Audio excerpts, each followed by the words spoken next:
الله الله الله الله ما لنا مولا سوى.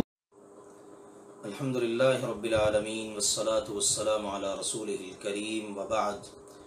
رمضان المبارک 2 عشرے اس کے مکمل ہونے کو ہیں. آج اللہ کے فضل و کرم سے اہلیان پاکستان 20واں روزہ رکھے ہوئے ہیں. انشاءاللہ العزیز آج شام سے 21واں روزہ اللہ کے فضل و کرم سے یعنی رمضان المبارک کے آخری عشرے کا آغاز ہو جائے گا. یہ آخری عشرہ بہت ہی زیادہ اہمیت کا حامل عشرہ ہے. اس عشرے کے بارے میں رسول اللہ صلی اللہ علیہ وآلہ وسلم کا معمول مبارک تھا.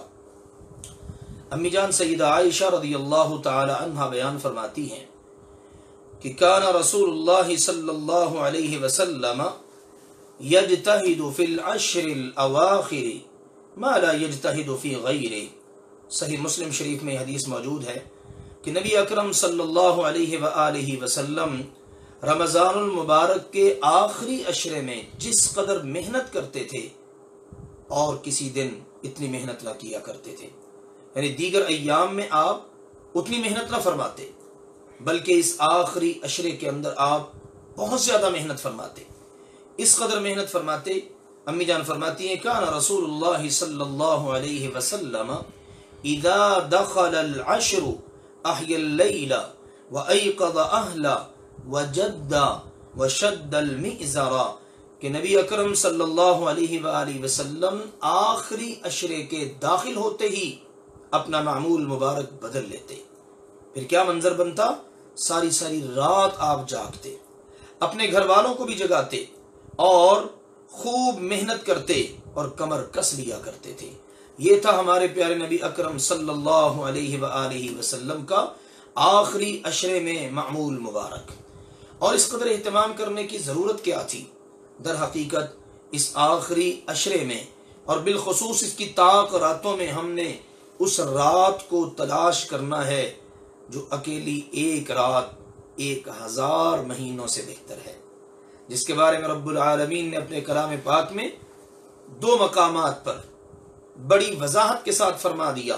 ایک تو مکمل سورت 30ویں پارے میں اللہ نے نازل فرمایا انا انزلناہ فی لیلۃ القدر وما ادراک ما لیلۃ القدر لیلۃ القدر خیر من 1000 شہر تنزل الملائکۃ والروح فیہا بإذن ربهم من كل امر سلام ہی حتی مطلع الفجر.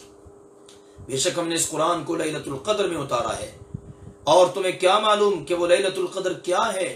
وہ ایک رات ہی 1000 مہینوں سے بہتر ہے. اور اس میں اللہ کے حکم سے جبریل امین روح امین فرشتوں کی معیت میں اترتے ہیں. ساری رات اللہ کی طرف سے سلامتی ہی سلامتی رہتی ہے حتیٰ کہ فجر طلوع ہو جائے. سورہ الدخان میں اللہ اکرام نے فرمایا انا انزلناہ فی لیلۃ مبارکہ، ہم نے اس قرآن کو بابرکت رات میں اتارا ہے. اس سے لیلۃ القدر کے فضائل مناقب کا اندازہ ہوتا ہے. قدر والی رات ہے، عزت والی رات ہے، شرف والی رات ہے، مبارک رات ہے. ہر معاملے کا اس رات کے اندر فیصلہ ہوتا ہے.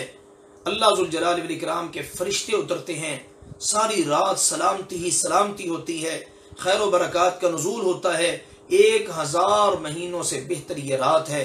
اتنی عظیم الشان رات، اس کی تلاش کے متعلق رسول اللہ صلی اللہ علیہ وسلم نے فرما دیا اپنی امت کو تحروا لیلۃ القدر، میری امت کے لوگوں لیلۃ القدر کو تلاش کرو. ایک حدیث میں آتا ہے جو صحیح مسلم میں ہے، آپ نے فرمایا انی اریت لیلۃ القدر، پہلے مجھے لیلۃ القدر دکھا دی گئی کہ فلاں رات ہے. وَإِنِّي نَسِيتُهَا أَوْ أُنْسِيتُهَا، پھر مجھے وہ بھلا دی گئی. اللہ تعالیٰ کے کام ہے نا. بھلا کیوں دی گئی؟ اس لیے کہ امت کے لوگ اس کو تلاش کریں. اس سے اس بات کا بھی اندازہ ہوتا ہے کہ اب تلاش کرنی ہے، کوئی ایک رات فکس نہیں ہے.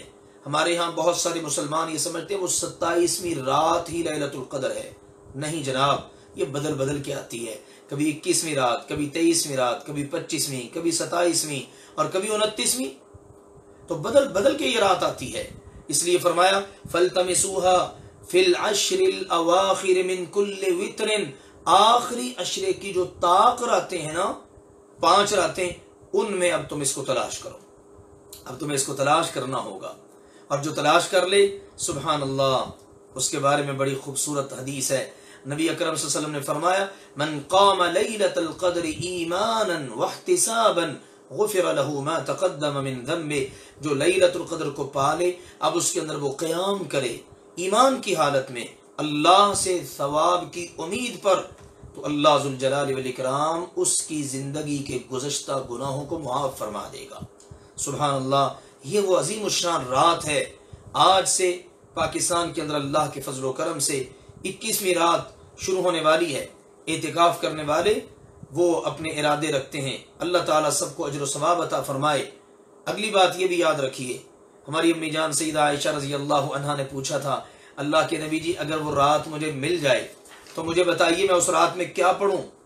تو نبی اکرم صلی اللہ علیہ وسلم نے فرمایا تھا عائشہ اگر وہ رات تمہیں مل جائے نا تو تم نے ایک دعا پڑھنی ہے، اور وہ دعا کیا ہے؟ اللہم انک عفو تحب العفو فاعف عنی، اے اللہ یقیناً تو بہت معاف فرمانے والا ہے اور معاف کرنے کو پسند کرتا ہے، اے اللہ مجھے بھی معاف فرما دے۔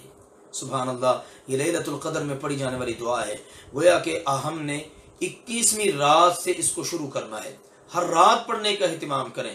کیا معلوم کون سی رات لیلۃ القدر ہو، اور اللہ کے پیارے نبی کریم صلی اللہ علیہ وسلم اللہ تعالیٰ ان پر بے شمار درود و سلام نازل فرمائے کہ آپ علیہ الصلوۃ والسلام نے ہمیں یہ تک بتا دیا کہ لیلۃ القدر کے اندر تم نے یہ دعا پڑھنی ہے، اور اس رات کی یہ علامات ہیں، ان علامات کی روشنی میں تم پہچان سکتے ہو کہ کون سی رات لیلۃ القدر ہے۔ آئیے جان لیجیے ان علامات کو۔ رسول اللہ صلی اللہ علیہ وآلہ وسلم نے بتایا، سیدنا ابی بن کعب رضی اللہ تعالی عنہ بیان کرتے ہیں کہ صبیحۃ لیلۃ القدر تطلع الشمس لا شعاع لها كأنها تسطن حتى ترتفع، فرماتے ہیں لیلۃ القدر کی صبح کو جب سورج طلوع ہوتا ہے تو اس کی کوئی شعاع نہیں ہوتی، بلکہ بغیر شعاع کے، اور اس طرح سے ہوتا ہے جیسا کہ کوئی تھال ہے، اور فرمایا کہ جس وقت تک وہ بلند نہیں نہ ہو جاتا اس وقت تک اس کی کیفیت ایک تھال والی ہی رہتی ہے۔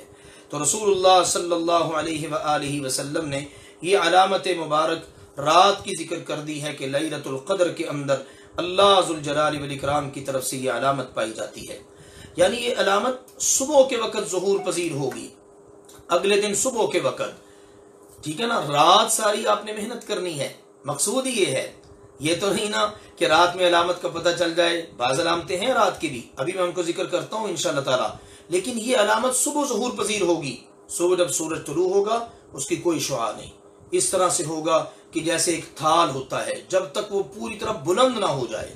گویا کہ رات گزر گئی اور رات میں آپ نے محنت کر لی، آپ نے کسی ایک رات پر توکل نہیں کر لیا یا اعتماد نہیں کر لیا کہ یہی رات لیلۃ القدر ہے۔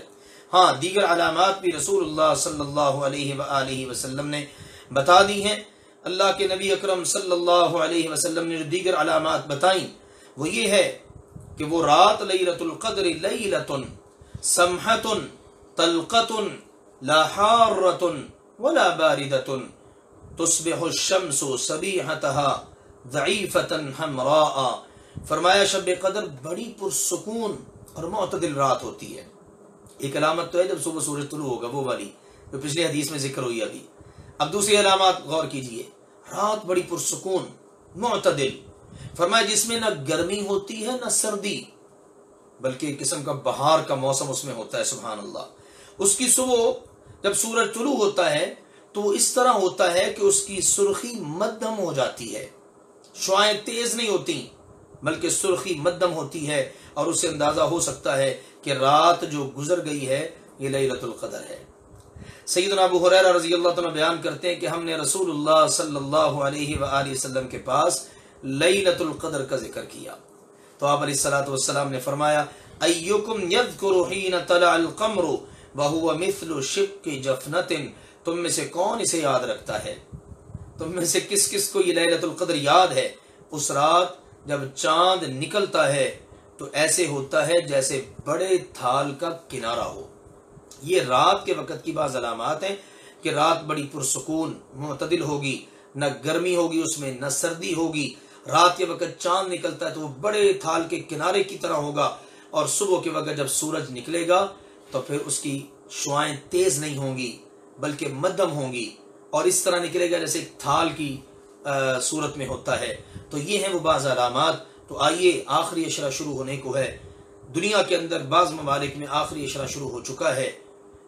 ہم اس آخری اشرے میں بھرپور محنت کریں، جیسے ہمارے پیارے نبی کریم صلی اللہ علیہ وسلم محنت کیا کرتے تھے، اور سب سے بڑی ہماری کوشش اس آخری اشرے میں ہو کہ ہم لیلۃ القدر کو تلاش کریں اور اس کو تلاش کرنے میں کامیاب ہو جائیں۔ اللہ ہمیں کامیابی عطا کر دے تو اس میں وہ مسنون دعا پڑھیں جو ابھی بتائی گئی ہے، اللہم انک عفو تحب العفو فاعف عنی۔ اپنے لیے پڑھنا ہے تو فاعف عنی، سب کے لیے پڑھنا ہے تو فاعف عنا، یا اللہ ہم سب کو معاف فرما۔ اللہ ذوالجلال والاکرام ہمیں یہ مبارک گھڑیاں نصیب فرمائے، اور اللہ ذوالجلال والاکرام اپنی رحمت فرما کے ہماری تمام کی تمام عبادات کو، اعمال کو اپنی بارگاہ میں قبول فرما کے ہم سب کے لیے ذخیرہ آخرت، ذریعہ نجات بنائے۔ والسلام علیکم ورحمۃ اللہ وبرکاتہ۔